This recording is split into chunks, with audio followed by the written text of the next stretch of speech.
எல்லாம் குணமாக்கி. முதலாவது, கடவுள் நம்முடைய பாவங்களை எல்லாம் மன்னித்தார். நம்முடைய பாவங்களை எல்லாம் மன்னித்தார். இந்த அதிகாரம் முழுவதும் வார்த்தைனா கடவுளுடைய அன்பை குறித்து இந்த வசனம் சொல்லி இருக்கிறது. இப்ப யாரு ஒருத்தவங்களை மன்னிப்பாங்க? யாரு ஒருத்தவங்களை மன்னிப்பாங்க? இல்ல, ஒரு மனுஷன் இன்னொரு மனுஷனை மன்னிக்கணும்னா என்ன வேணும்? அன்புதான் வேணும். அம்மா சரியா சொன்னாங்க. அதாவது எவ்வளவு பெரிய குற்றம் செய்திருந்தாலும், எவ்வளவு பெரிய காரியங்கள் துரோகம் செய்திருந்தாலும் அவரை மன்னிக்க கூடிய மனம், அன்பு மட்டும் இருந்துன்னு சொன்னா வேதம் சொல்லுகிறது. அன்புக்கு தான் ஒரு அதிகாரமே பைபிள்ல சொல்லுகிறது. 1 கொரிந்தியர் 13ஆம் அதிகாரத்துல அங்க சொல்லப்படுகிறது, அன்பு சகலத்தையும் தாங்கும், அன்பு சகலத்தையும் நம்பும், அன்பு சகலத்தையும். அந்த அதிகாரத்தை எடுத்துக்கொள்ளுங்களா. 1 கொரிந்தியர் 13ஆம் அதிகாரத்துல நமக்கு எல்லாம் தெரிந்த வசனங்கள் தான் உங்களுக்கு நான் ஞாபகப்படுத்த விரும்புகிறேன். அன்பை குறித்து இங்கே சொல்லப்படுகிறது. ஒரு அதிகாரம் முழுவதுமாய் கடவுள் நமக்கு கொடுத்திருக்கிறார். 4ஆம் வசனத்திலும் சொல்லப்படுகிறது, அன்பு நீடிய சாந்தமும் தயவும் உள்ளது, அன்புக்கு பொறாமை இல்லை, அன்பு தன்னை புகழாது, இருமாப்பாயிராது. சரி, இங்க பாருங்க, அன்பு ஒரு மனுஷனுக்குள்ள அன்பு இருந்துன்னா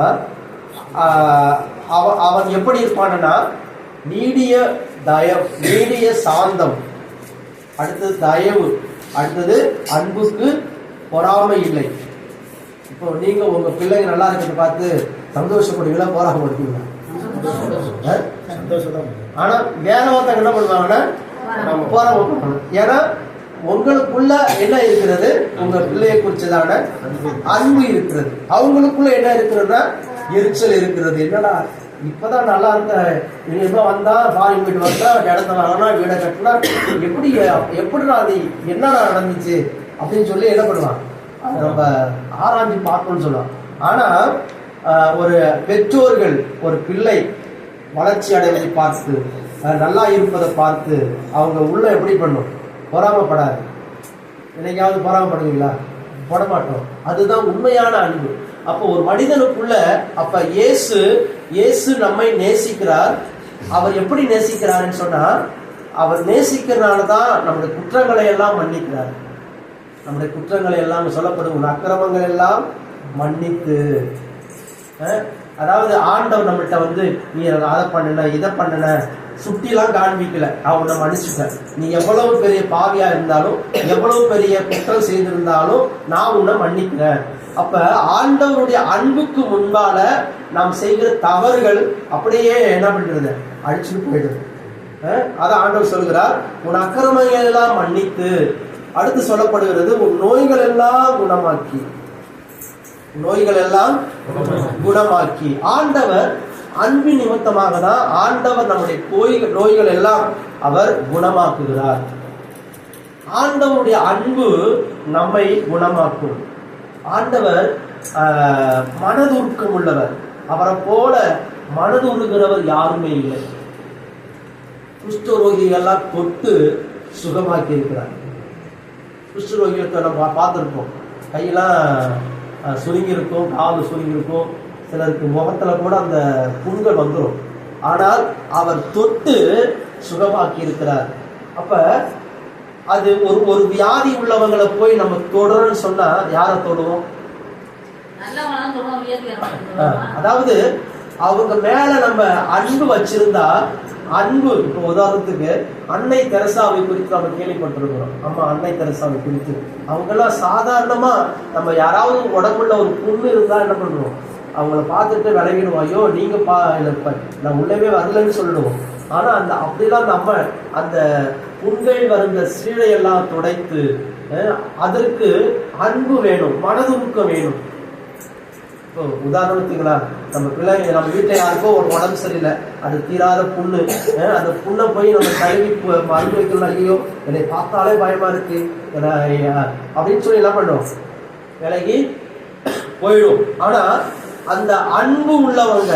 ஆனா தாயினுடைய அன்பு என்ன பண்ணாது, ஒரு நாளும் அவங்க எப்படியா மூக்கில துணியாக கட்டிக்கிட்டு என்ன பண்ணுவாங்க, செய்ய வேண்டிய அது அன்பு. அன்பு தான் சொல்லப்படுகிறார். அதான் அவர் அன்பின் நிமித்தமாக அதான் ஆண்டவர் சொல்லுகிறார், உயிரே நீ ஆண்டவரே நீ துதிக்க மறந்துடாத, ஏனென்றால் உன் அக்கிரமங்கள் எல்லாம் அவன் மன்னிச்சிருக்கிறாரு, உன் நோய்கள் எல்லாம் குணமாக்கி இருக்கிறாரு. அடுத்தது 4ஆம் வசனத்துல, உன் பிராணனை அழிவுக்கு விலக்கி மீட்டு. 4ஆம் வசனம் வாசிங்க. உன் பிராணனை அழிவுக்கு விலக்கி மீட்டு உன்னை கிருபையினாலும் இரக்கத்தினாலும் முடிசூட்டி. அதாவது உன் உயிரை இந்த இன்னொரு வேதத்துல சொல்லப்படுகிறது, கல்லறையில இருந்து உன் உயிரை மீட்டு எடுத்திருக்கிறார். சொல்லுவாங்கல்ல சிலரை, ஐயோ நான் சாவினுடைய உச்சத்துக்கு போயிட்டு வந்தேன், சாவினுடைய அந்த எல்லாம் கொஞ்ச தூரம் தான் நான் மறிச்சிருக்கோம், ரொம்ப சீரியஸா சொல்றாங்கல்ல. அதே போல ஆண்டவர் நம்முடைய உயிரை மீட்டு அவருடைய அன்பினாலும் தயவினாலும் அவர் நம்மேல் அன்பு கூறுகிறவராய் இருக்கிறார். ஆண்டவருடைய அன்பு, ஆண்டவருடைய தயவு. தயவுனா என்ன? பைபிள் சொல்லுகிறது, ஒரு மனுஷன் நன்மை செய்யும்படியாக கொண்டிருக்கும் ஆசை, அதுதான் தயை. நீதிமொழியில வாசிக்கிறோம். இப்ப ஒருத்தவங்களுக்கு நன்மை செய்யணும்னு ஆசை நமக்கு வருதுல்ல, அதுக்கு பேரு தான் அந்த அம்மாவுக்கு நான் ஏதாவது செய்யணும் அப்படின்னு அதுதான் தயை. அப்ப கடவுள் நம்ம மேல அன்பு வைக்கிறதுனால இவங்களுக்கு நான் ஏதாவது செய்யணும். உதாரணத்திற்கு இயேசு மலை பிரசங்கத்துல 3 நாள் தங்கியிருக்காங்க. 3 நாள் முடிஞ்சு அப்ப இயேசு கேட்கிறார், இவங்க 3 நாள் நம்மள தங்கியிருக்கிறாங்க, போகும் வழியில அவங்க ஏதாவது மயங்கி விழுந்துருவாங்க, அவங்களுக்கு ஏதாவது உணவு கொடுக்கணும் அப்படின்னு சொல்லி தம்முடைய சீசர் இடத்துல இயேசு சொல்றார். அப்படி கேட்கிறப்ப அங்க சீசர் சொல்றாங்க, ஆண்டவரே இவங்களுக்கு 200 பணத்துக்கு வாங்கினாலும் அது பத்தாது, ஏன்னா 5000க்கு மேல அங்க இருக்கிறாங்க, புருஷர் மட்டும் 5000க்கு மேல இருக்காங்க. அப்பொழுது ஆண்டவர் சொல்லுகிறார், இங்க யாராவது வச்சிருக்கலாம்னு கேப்பட்டா அங்க ஒரு சின்ன பையன் என்ன பண்ணிருக்கான்னா 2 அப்பமும் 5 அப்பமும் 2 மீன் துண்டும் வச்சிருக்கிறான். அதை ஆண்டவர் இதுதான், அதாவது அவங்களை வெறுமையா நான் அனுப்ப விருப்பம் இல்லை. ஆண்டவரை தேடி வருகிற பிள்ளைகளை அவங்களுக்கு ஏதாவது நான் செய்யணும் அப்படின்னு விருப்பம் உள்ளவர். இப்ப நம்ம வீட்டுக்கே நம்ம யாராவது வந்துட்டு என்ன பண்ணுவோம், அவங்களை சும்மா அனுப்புறதுக்கு இருங்க டீயாவது குடிச்சுட்டு போங்க, கொஞ்சம் ஏதாவது சாப்பிட்டுட்டு போங்க அப்படின்னு நம்ம ஏதாவது ஒண்ணு கொடுப்போம், அப்படிதானே? அப்ப நம்ம பாருங்க, நம்ம வீட்டுக்கு தேடி வருகிற நாமே அவர்களுக்கு நம்ம ஏதாவது நம்ம கொடுக்கணும்னு ஒரு ஆசை இருக்கிறப்ப, இந்த அம்மா இருக்காங்க, சித்தரா அம்மா இருக்காங்க, அவங்க வீட்டுக்கு ஜோமனை போட்டு வச்சுக்கலாம், அங்க ஓடுவாங்க, ஏதாவது அவங்க காணிக்க கொடுக்காம என்ன பண்ண மாட்டாங்க. அதாவது எல்லாரும் ஒரு உதாரணம் சொல்றேன் நான், அவங்கள்ட்ட ஏதாவது இல்லைனாலும் எங்கேயாவது பொறுக்கி என்ன பண்ணுவாங்க, சட்டங்களை பார்த்தா அப்படியே கை நிறைய கொடுப்பாங்க. அல்லேலூயா.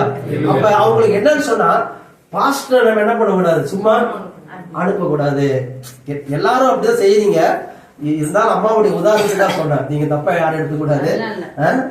அதாவது அம்மா நான் பார்த்துருக்கேன், அவங்க வீட்டுக்கு ஜாப் பண்றப்ப பாஸ்டர் இருக்கு பாஸ்டர்னு சொல்லி என்ன பண்ணுவாங்க, அங்கோட இப்படி ஏதாவது கொண்டு வந்து பாஸ்டர் இருந்தாங்க பாஸ்டர் ஜாப் பண்ணி, நான் சொல்லுவேன் வேணாமா இல்ல வச்சுங்க பாஸ்டர்னு சொல்லுவாங்க.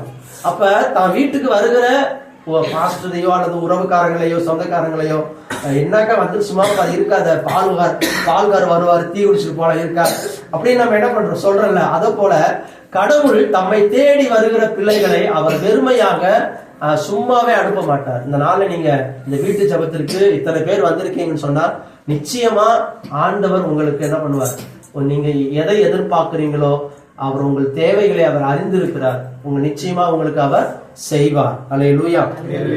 அடுத்து 5ஆம் வசனம் சொல்லி இருக்கிறது, வாசிங்களா 5ஆம் வசனம். நன்மையினால் உன் வாயை திருப்தியாக்குகிறார், கழுகுக்கு சமானமாய் உன் வயது திரும்ப வாழ வயது போலாகிறது. அடுத்து சொல்லப்படுகிறது,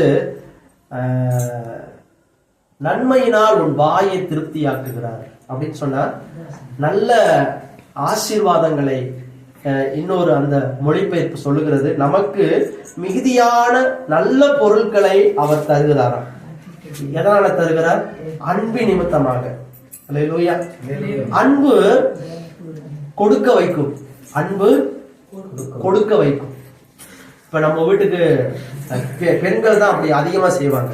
அக்காவோ தங்கச்சியோ வந்துட்டுன்னு வச்சுக்கலாம், போயிட்டு பீரோவை திறப்பாங்க. திறந்து என்ன பண்ணுவாங்க, இந்த பாரு உனக்கு ஏதாவது நல்ல சாரி, உனக்கு பிடிச்ச சாரி எடுத்துக்க, உனக்கு பிடிச்சத எடுத்துக்க, பிளவுஸ் இல்லைனாலும் பரவாயில்ல, நான் உனக்கு பிளவுஸ் எடுத்து காசு தரேன்.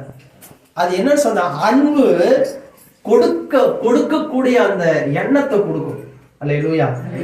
இயேசு கடவுள் நம்ம மேல அன்பு வச்சிருந்தனாலதான் அவர் சொல்லுகிறார், உன் வாயை நான் நன்மையினால் திருப்தியாக்குவேன். அது மாத்திரம் இல்ல, உன் வயதை கழுகை போல இளமை உள்ளதாக்குவேன். இங்க ஒரு பறவையை சொல்லுகிறார். உலகத்திலே அதிக நாள் வாழக்கூடிய பறவை எதுன்னு சொன்னா கழுகுதான்.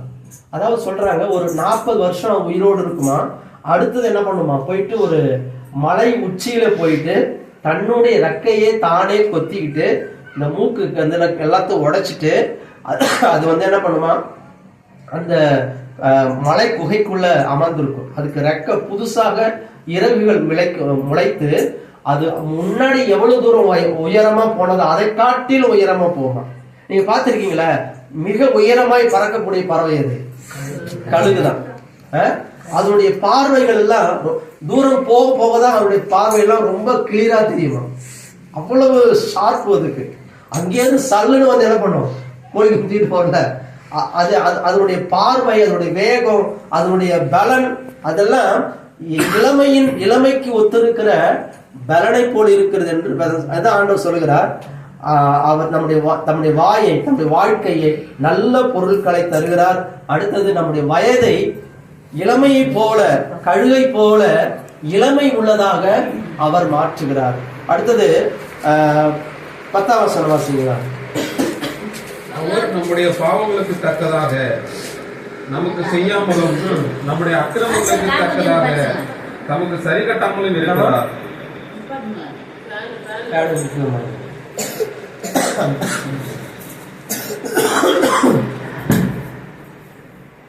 மறுபடியும் இந்த வசனம் வாசிங்க.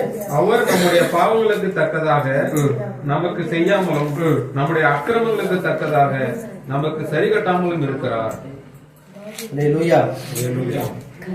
அன்பு நம்ம வாஸ்தவம் இல்ல, சகலத்தையும் தாங்கும்.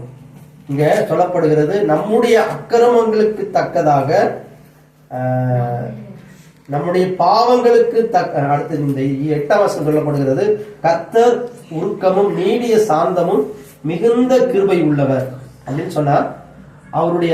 அவர் நம்மே மிகவும் பொறுமை உள்ளவராய் இருக்கிறார், தயவு உள்ளவராய் இருக்கிறார், இரக்கம் உள்ளவராய் இருக்கிறார். அடுத்தது 9ஆம் வசனம், அவர் எப்பொழுதும் கடிந்து கொள்ளார், என்றென்றைக்கும் கோபம் கொண்டிறார் அப்படின்னு சொன்னார்.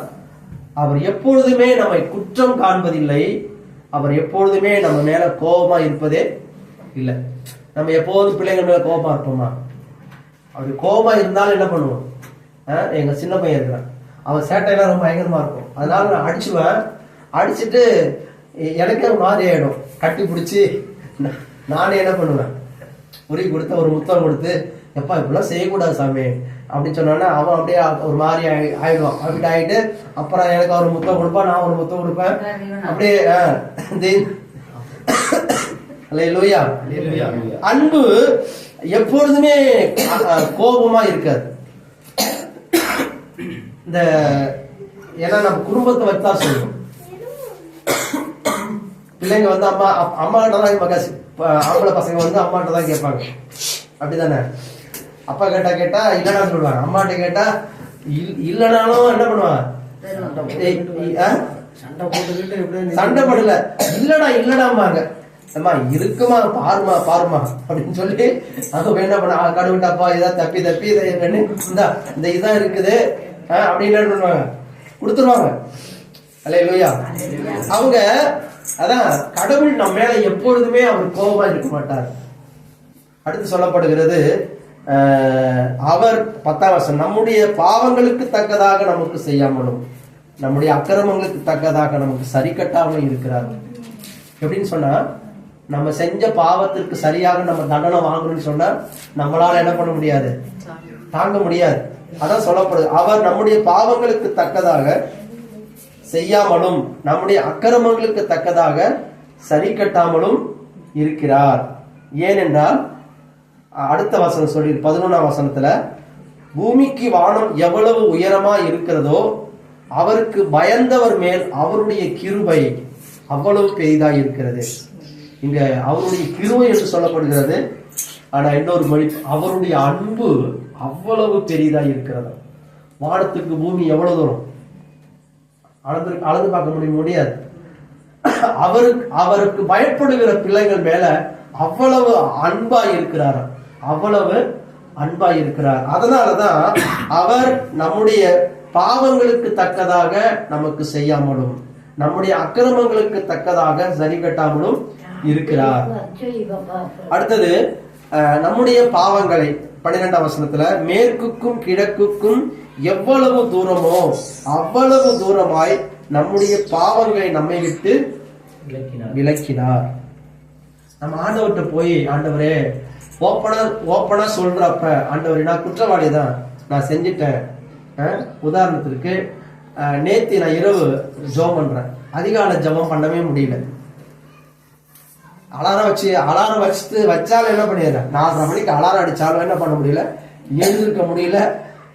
செல்ல ஆஃப் பண்ணிட்டு திரும்ப என்ன பண்றேன், சோதரம் சொல்லி அப்படியே, ஏன்னா குளிர் மூக்கடைக்குது அப்படின்னு சொல்லி நேற்று நைட் என்ன பண்ண, நைட்டு ஜெபம், ஆண்டவரே எனக்கு ஜெபம் பண்ண ஆசை இருக்கு, ஆனா என் உடம்பு எனக்கு ஒத்து வர மாட்டேங்குது, எனக்கு தெரியாது, நான் அதிகாலையில் என்ன பண்ணும் நல்ல விடுதலையா ஜெபம் பண்ணணும் அப்படின்னு சொல்லி நைட்டு படுத்துட்டேன். படுத்த உடனே கரெக்டா பார்த்தா நான் சர்ச்சில் தான் படுத்துக்கிறேன். அப்ப அங்க பாக்குறப்ப கரெக்டா ஒளிப்பு வந்துச்சு, நல்ல ஃப்ரெஷ்ஷா ஏஞ்சிட்டேன். கரெக்டா மணி 3 மணில இருந்து 4:30 மணி வரைக்கும் என்ன பண்ண, ஜெபம் பண்ண.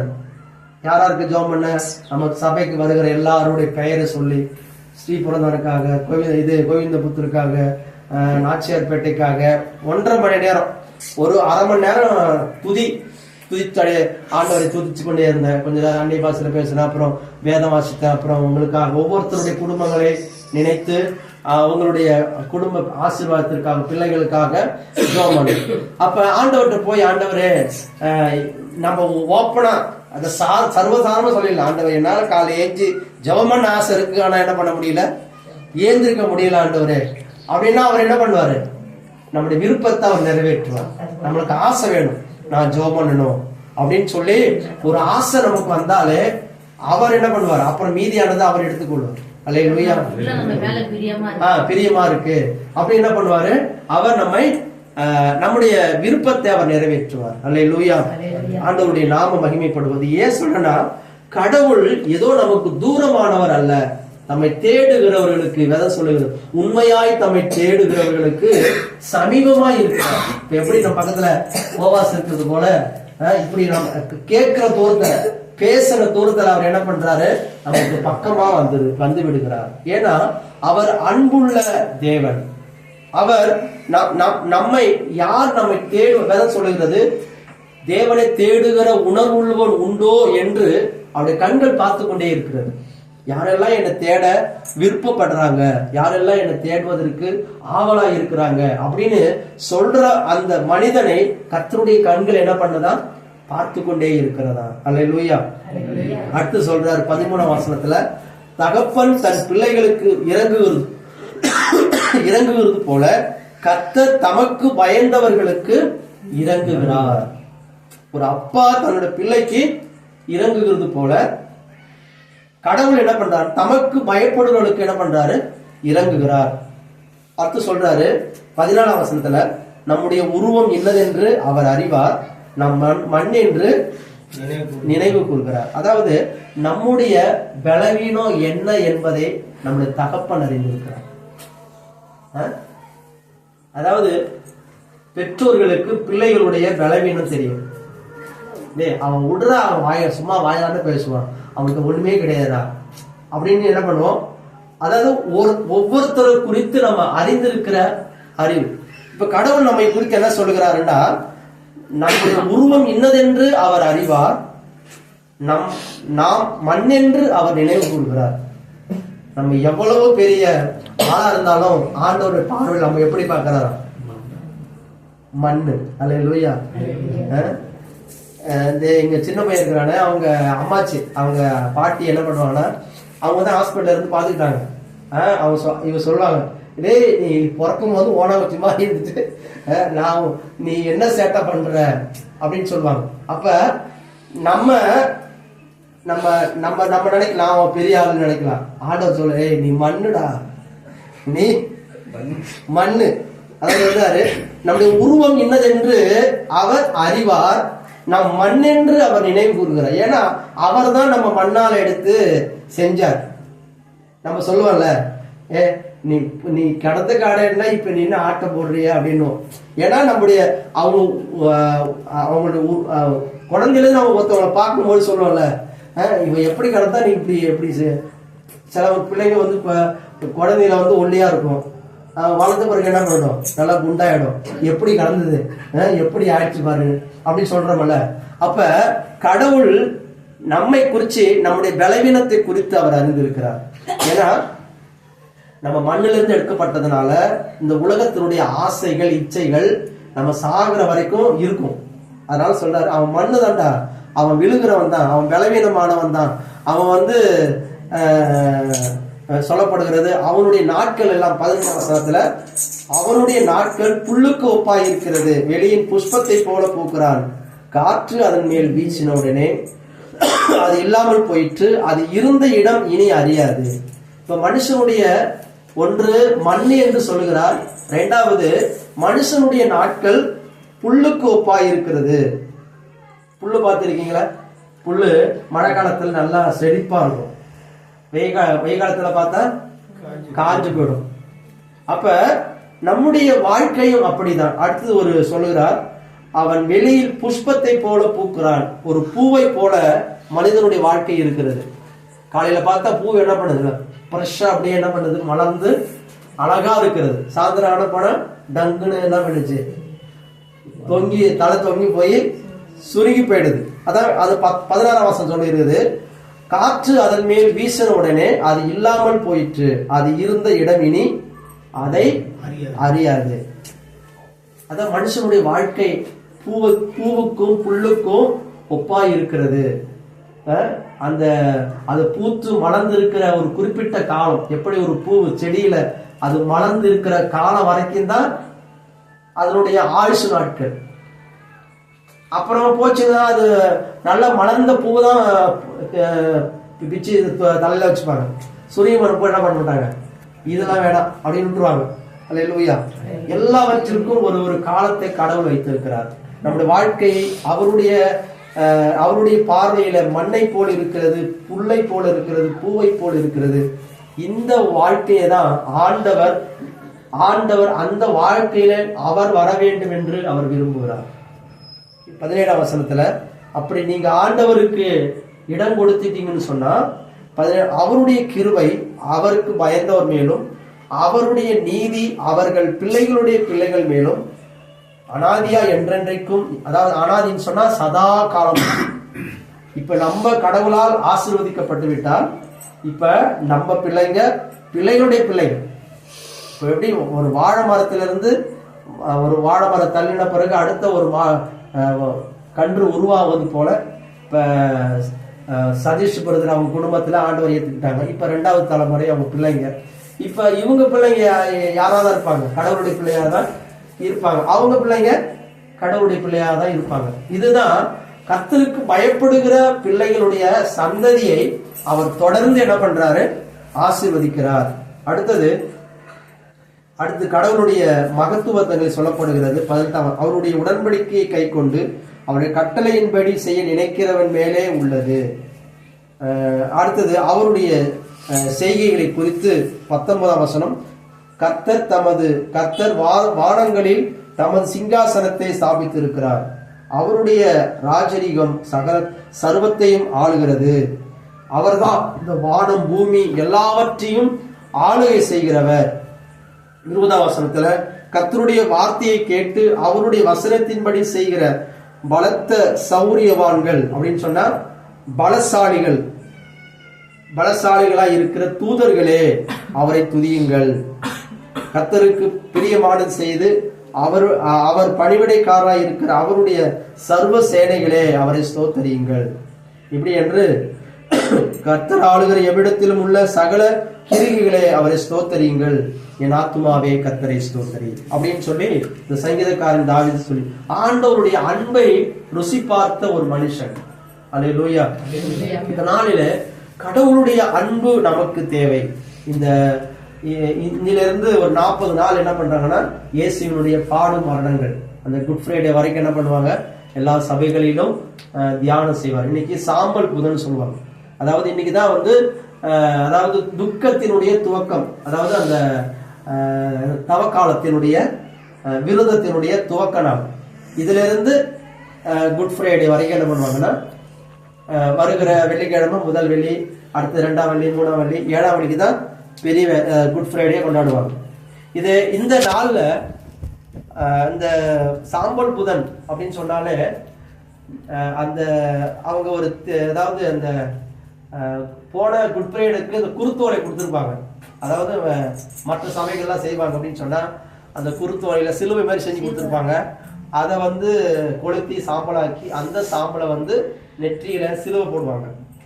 நீ மண்ணு, நீ மேன்மை பாராட்ட ஒன்றுமே இல்லை, மண் என்று அவர் நினைவு கூறுகிறார் என்று சொல்லப்பட்டபடி ஆண்டவர் அந்த கடவுளுக்கு முன்பாக தன்னை தாழ்த்துவதற்காக அப்படி சொல்லப்படுகிறது. அதாவது சாம்பல்ல உட்காருறது அப்படி ஒரு வழக்கம் இருந்துச்சு. இப்ப நம்ம உண்ணாவிரதம் பார்த்திருக்கீங்களா? ஒரு கோரிக்கைக்காக உண்ணாவிரதம் இருக்கும். அது போல தேவனுக்கு முன்பாக சாம்பலை கொட்டி சாம்பல் மேல உட்காருவாங்களாம். ஏன்னு சொன்னா அவ்வளவு நான் தாழ்த்துகிறேன், எனக்கு நீ என்ன பண்ணணும், இறங்க வேண்டும், இரக்கம் செய்ய வேண்டும். தன்னை தாழ்த்துவதற்கு அடையாளமாக அந்த காரியத்தை அவர்கள் செய்கிறார்கள். அல்லேலூயா, அல்லேலூயா, ஸ்தோத்திரம். இப்பொழுது இந்த நாட்களிலே நம்ம கடவுளுடைய அன்பினால் நிரப்பப்பட வேண்டும். கடவுளுடைய அன்பு சகலத்தையும் தாங்கும், அதுக்குள்ள போராமை இல்லை. அந்த ஒரு வசனத்தை நம்ம வாசித்து நம்ம இங்க வந்திருக்கிறவங்களுக்காக ஜெபம் பண்ண போகிறோம். அந்த 1 கொரிந்தியர் 13ஆம் அதிகாரத்தை எடுத்துக்கொள்வோம். இந்த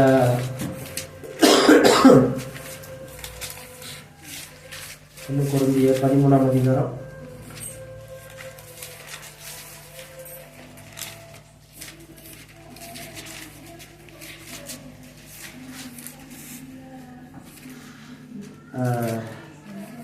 ஒன்னிலிருந்தே வாசிக்கலாம். நான் வாசிக்கிறேன், கவனமா இடம் எடுத்துட்டு கவனமா கேளுங்க. நான் மனுஷர் பாஷையும் தூதர் பாஷையும் பேசினாலும் அன்பு எனக்கு இராவிட்டால் சத்தமிடுகிற வெண்கலம் போலவும் ஓசை விடுகிற கைத்தாளம் போலவும் இருப்பேன். நான் தீர்க்க தரிசன வரத்தை உடையவனாய் இருந்தும் சகல ரகசியங்களையும் சகல அறிவையும் அறிந்திருந்தாலும் மலையை பெயர்க்கத்தக்க சகல விசுவாசம் உள்ளவனாய் இருந்தாலும் அன்பு எனக்கு இராவிட்டால் நான் ஒன்றுமில்லை. இத புரியுதுங்களா? பெரிய அதாவது தீர்க்க தரிசனம் வரும், சகலத்தையும் பெரிய எனக்கு கடவுளுக்கு எனக்கு நிறைய தொடர்பு இருக்கு, நான் பெரிய ஆளு அப்படின்னு சொல்லி இருந்தா உனக்குள்ள அன்பு இல்லைன்னு சொன்னா அது என்னமா? ஒன்றுமே இல்லை. அடுத்தது, எனக்கு உண்டான எல்லாவற்றையும் தானம் பண்ணினாலும் என் சரீரத்தை சுட்டெரிப்பதற்கு கொடுத்தாலும் அன்பு எனக்கு இராவிட்டால் எனக்கு பிரயோஜனம் இல்லை.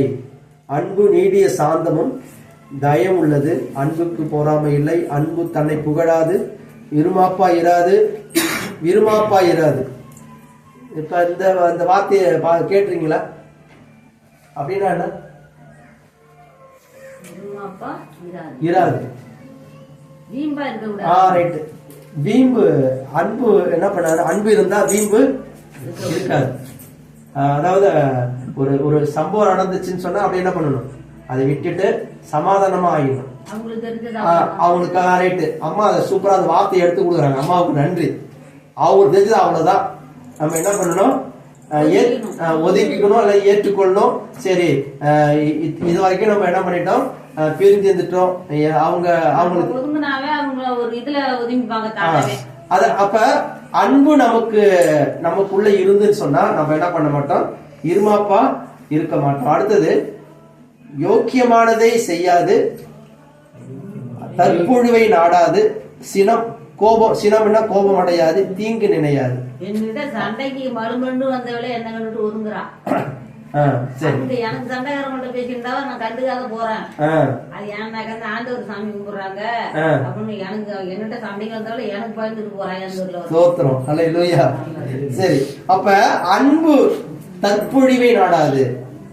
அதாவது அன்பு இருக்கிறவங்க என்ன அவங்க அதாவது தற்பொழிவுன்னு சொன்னா என்னை அவங்க கௌரவப்படுத்தல, என்னை மதிக்கல, அதெல்லாம் அன்பு உள்ள இடத்துல என்ன பண்ண எதிர்பார்க்கவே மாட்டாங்க. உதாரணத்துக்கு நான் பொண்ணு கட்டுறதுல நான் தான் பெரிய மருமவன். 2வது பொண்ணுக்கு கல்யாணம் நிச்சயம் பண்ணு எல்லாம் பார்த்துருக்காங்க. பெரிய மருமவன் எங்க பெரிய மருமவன் என்னாங்க, நான் இங்க மூலையில உட்காந்துருந்தேன். என்னங்க அவர் அங்க உட்கார வச்சிருக்கீங்க என்னாங்க, நீங்க என்ன சொல்றீங்க அப்படின்னு கேட்டாங்க. நான் என்ன சொல்றது, பொண்ணுக்கு பிடிச்சிருந்தா என்ன பண்ணுங்க, பொண்ணுக்கு பிடிச்சிருந்தா பொண்ணோட அப்பா அம்மா பிடிக்கதான் கேளுங்க, அவங்களுக்கு பிடிச்சா எனக்கு பிடிச்சதுதான் அப்படின்னு சொல்லிட்டேன். அல்லேலூயா. அங்க போய் நான் தான் வீட்டுக்கு பெரிய வருவேன், என்ன பேச வந்திருக்கீங்க, நான் சொல்றதா நீங்க போடணும் அப்படிலாம் என்ன பண்ண முடியாதாங்க. அப்படி நம்ம பேச முடியாது. இப்ப என்னங்க நீங்க அங்க போய் ஒதுக்கி வந்தீங்க, இல்லைங்க இங்கதான் பந்தல தான் உட்காந்துருக்கேன், அந்த ஓரத்துல தான் உட்காந்துருக்கேன். அல்லேலூயா. அப்ப நம்ம தற்பொழிவு நம்ம என்ன பண்ண வேண்டாம், ஒருத்தவங்க நம்மளை மேன்மைப்படுத்தணும், நம்மளை உயர்த்தணும் அப்படின்னு நம்ம என்ன பண்ண வேண்டாம். என்ன அன்பு நமக்குள்ள இருந்தா அதெல்லாம் தேவையில்லை. இயேசுவே பாருங்க எவ்வளவு பெரிய தேவன், அவர் இந்த பூமிக்கு வந்து சொல்லிருக்கு அடிமையின் ரூபம் எடுத்தார். அடிமையின் ரூபம் சொன்னா அது எப்படின்னு சொன்னா, ஒரு வீட்டுக்கு விருந்தாளி வராங்கன்னு சொன்னா அவங்கள விருந்தாளிக்கு வந்து பாதங்களை கழுவி அவங்கள வீட்டுக்குள்ள கொண்டு வரணும். அதுதான் அந்த அடிமையினுடைய வீட்டுல இருக்கிற அடிமையினுடைய வேலை. ஆனா இயேசு என்ன பண்ணார்னா, அந்த ராபோஜனத்துக்கு அப்ப சீசர் எல்லாம் உட்கார வச்சு சீசருடைய கால்கள் எல்லாம் கழுவி அவர் கட்டியிருந்த அந்த சீலையை கலட்டி ஒவ்வொருடைய பாதங்களையும் கழுவுறார். அப்ப பேதுரு சொல்ற, ஆண்டவரே நீங்க வந்து எங்களுடைய கால கழுவலாமா? ஐயோ வட ஆண்டவரே அப்படி சொன்னவன் சொல்றாரு, நான் உன் கால கழுவலன்னா உனக்கு எனக்கும் பங்கு கிடையாது, உனக்கு எனக்கும் ஐக்கியம் கிடையாதுன்னு சொன்ன. அப்ப சொல்ற, ஆண்டவரே நீ என்னுடைய பாதங்களை மட்டும் இல்ல என் உடம்பு முழுவதும் கழுவுங்கன்னு சொன்னோன்னே அப்ப சொல்றாரு, ஞானம் பண்ணினவருக்கு காலம் விட்டு கழுவினா போதும். அப்படின்னா ஞானஸ்தானம் எடுத்தவனுக்கு காலம் விட்டு கழுவினா போதும். அதை என்ன பண்றோம், திருவிருந்தப்போ ஒருத்தர் பாதங்களை கழுவுறோம். அப்ப இயேசு கூட அதான் அடிமையின் ரூபம் எடுத்தார். ஒரு வீட்டுக்கு வர விருந்தாளி பாதங்களை கழுவ யாருடைய பொறுப்புன்னு சொன்னா அந்த வீட்டுல இருக்கிற அடிமை, அதாவது வேலைக்காரன். அவங்க அடிமைன்னு சொன்னா அவங்க சொல்றதெல்லாம் செய்யணும். அப்படிப்பட்ட இயேசு நமக்காக அடிமையின் ரூபம் எடுத்தார். நம்ம மற்றவங்க மூலமா நமக்கு புகழ்ச்சி வரணும், பெருமை வரணும் அப்படிலாம் நம்ம எதிர்பார்க்கிறதே அன்பு நமக்குள்ள இருந்துன்னு சொன்னா அதை நம்ம என்ன பண்ண மாட்டோம், எதிர்பார்க்கவே மாட்டோம். அல்லேலூயா. மனப்பூர்வமாய் நாம் மற்றவங்களை மன்னிக்கிற இந்த இயேசுனுடைய பாடு மரணங்களை தியானிக்கிற காலத்துல இயேசு மற்றவர்கள் நாம் மன்னித்தது போல நம்ம இயேசு கற்பித்த ஜபத்துல சொல்லுவோம், ஆண்டவரே நான் பிறருடைய குற்றங்களை மன்னிக்கிறது போல என்னுடைய குற்றங்களை எனக்கு மன்னியும். நான் வந்து மற்றவங்க குற்றங்களை மன்னிக்கிறது போல என்னுடைய குற்றங்களை என்ன பண்ணுங்க, மன்னிங்க. அப்ப நம்ம மற்றவங்களோட குற்றங்களை மன்னிச்சாதான் கடவுள் நம்முடைய குற்றங்களை என்ன பண்ணுவாரு, மன்னிப்பாரு. ஒரே ஒரு காரியம் சொல்லி முடிக்க போகிறேன். இப்ப இயேசு ஒரு ஊமையை சொல்றாரு. ஒருத்தன் வந்து கடன் வாங்கிட்டான். கடன் வாங்கினோடனே கடைக்காரன் என்ன பண்ணா, ஆண்டவரே எனக்கு கடனை கொடுப்பதற்கு வழி இல்லை, அதனால என்ன பண்ணிட்டான், சரி கடனை கொடுக்க வேணாம் மன்னிச்சு விட்டுறான்னு சொல்லி மன்னிச்சு விட்டுட்டான். இவன்கிட்ட ஒருத்தவன் கடன் வாங்கியிருக்கான். அவனை வழியில பார்த்து அவன் சட்டையை பிடிச்சி நீ கடனை கொடுத்தா கொடுங்கன்னா அவனுக்கு நடக்கிறதே வேறன்னு சொல்லி ரகலை பண்ணிட்டான். இதை ஒருத்தன் பார்த்து இருந்துட்டு அவன்கிட்ட சொல்றான், நீ வந்து அந்த கடன்காரனுக்கு அவ்வளவு மன்னிச்ச. அவன் என்ன பண்ணிட்டான், அவன்கிட்ட கடன் வாங்கினவன்கிட்ட ரோட்ல சட்டையை பிடிச்சி கேட்கிறான் அப்படின்னு சொன்னான. அவனை கொண்டு வா அப்படின்னு சொல்லி என்ன பண்ணாங்கன்னா அவனை கொண்டு போய் பார்க்கடிப்பான இடத்துல போய் என்ன பண்ண தள்ள சொல்றார். அப்ப நம்ம மற்றவங்களை மன்னித்தால்தான் ஆண்டவர் நம்மையும் மன்னிப்பார். அல்லேலூயா. எதை மன்னிக்கணும், எத்தனை முறை மன்னிக்கணும் அப்படின்னு இல்லை, அன்பு எவ்வளவு உங்களுக்குள்ள அதிகமாகிறதோ அவ்வளவுக்கு என்ன பண்ணுங்க, மற்றவங்களை மன்னியுங்கள். அல்லேலூயா, அல்லேலூயா. நம்ம வீடுகளிலே சரிதான். நம்ம வீட்டுக்குள்ள இப்ப மாமனார் மாமியார் மருமக கணவன் மனைவி, முதலாவது நம்ம குடும்பத்துல ஒரு மன்னிப்பு அந்த சுபாவம் வரணும். கணவனை மன்னிக்கணும், மனைவியை மன்னிக்கணும், மனைவி செஞ்ச குற்றங்கள் என்ன பண்ணணும், மன்னிக்கணும். நம்ம மனப்பூர்வமா ஆண்டவர்கிட்ட அவங்கள்ட்ட போய் என்ன பண்ணணும், மன்னிப்பிக்கணும். நான் கூட எங்க வைஃப்கிட்ட போய் சொல்லுவேன், நான் இதை செஞ்சுட்டேன், சரி மன்னிச்சிங்க அப்படின்னு சொல்லுவேன். சரி பரவாயில்ல, ஏன்னா என்கிட்ட வந்து மன்னிக்கிறீங்க. அவங்க அது மாரிதான். நான் இது மாரி ஏதாவது ஒருத்தருக்கு ஒருத்தர், அதாவது நம்ம மன்னிக்கிறப்ப அன்பு என்ன பண்ணும், அதிகமாக பிணைப்படும். நீ என்ன சொல்றது, நான் என்ன அப்படி ஒரு வீட்டுக்குள்ள வந்து நீ பெரியவனா நான் பெரியவனா என்ற ஒரு அந்த ஒரு போட்டி இருந்துச்சா என்ன பண்ணும், அந்த குடும்பத்தை சமாதானம் இருக்குமா, இருக்காது. ஒரே வீட்டுல இருந்தாலும் மனசுதான், ஆளுதான் ஒரே வீட்டுல இருப்பாங்க, மனசெல்லாம் வெவ்வேறாக இருக்கும். அல்லேலூயா. இந்த நாள்ல நம்ம எல்லாரும் கூட கற்பழிக்கு ஆண்டவரே எல்லாரையும் ஏற்றுக்கொள்ளணும்.